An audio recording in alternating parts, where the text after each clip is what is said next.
Alright, let's get real for a second.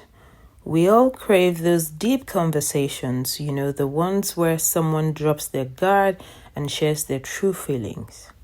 But how do we achieve that without becoming awkward?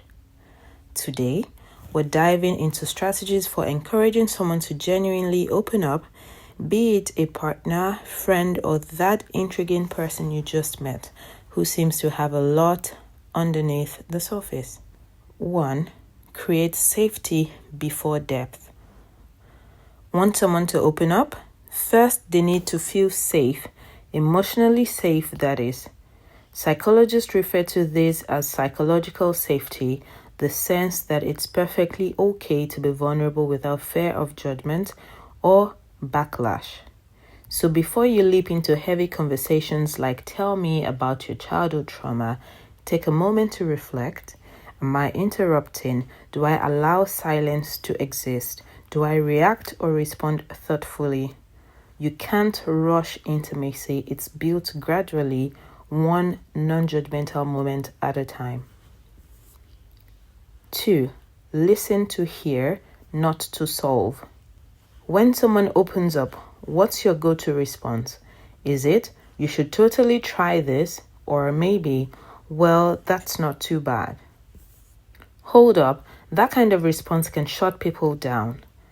Psychologically, people tend to open up more when they feel understood rather than corrected. So instead of jumping to conclusions, try reflecting instead. That sounds really tough. I can see why that would make you feel that way.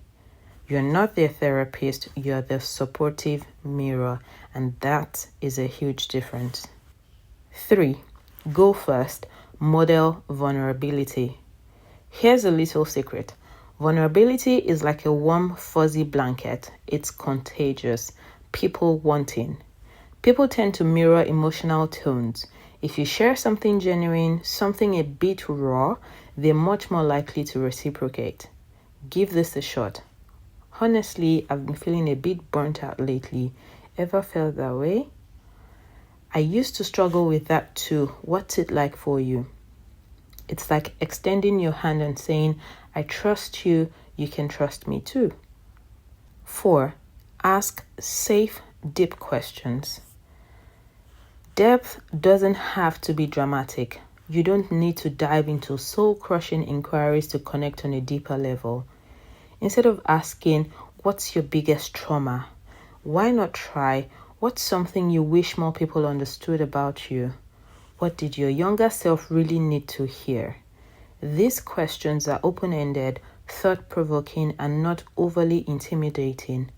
They invite curiosity, not panic, and that's the sweet spot you're aiming for.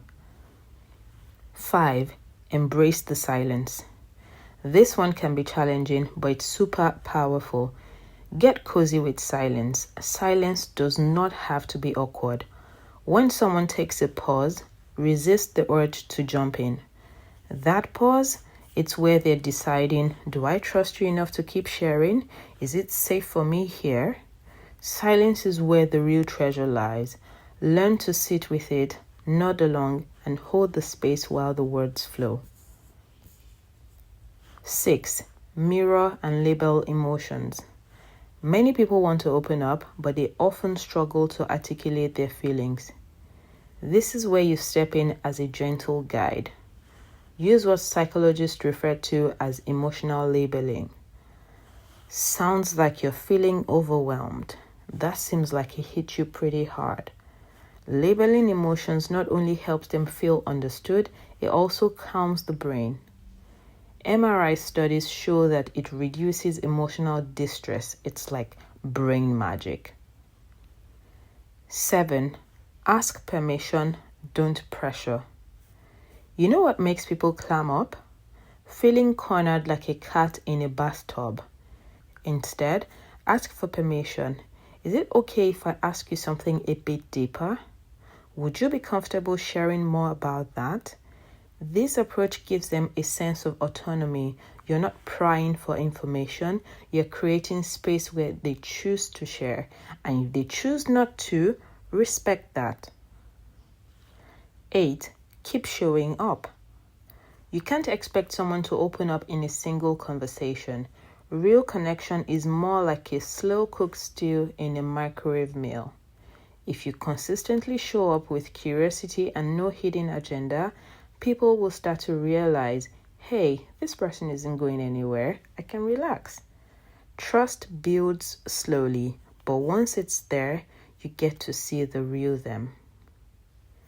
Encouraging someone to open up isn't about using tricks, it's about being the kind of person that they want to confide in. Create safety, be genuine, ask thoughtful questions, and let the silence breathe. And remember, the goal isn't just to get someone to talk, it's to make them feel truly seen. If you found this helpful, drop a comment below, and I'll see you in the next one. Bye.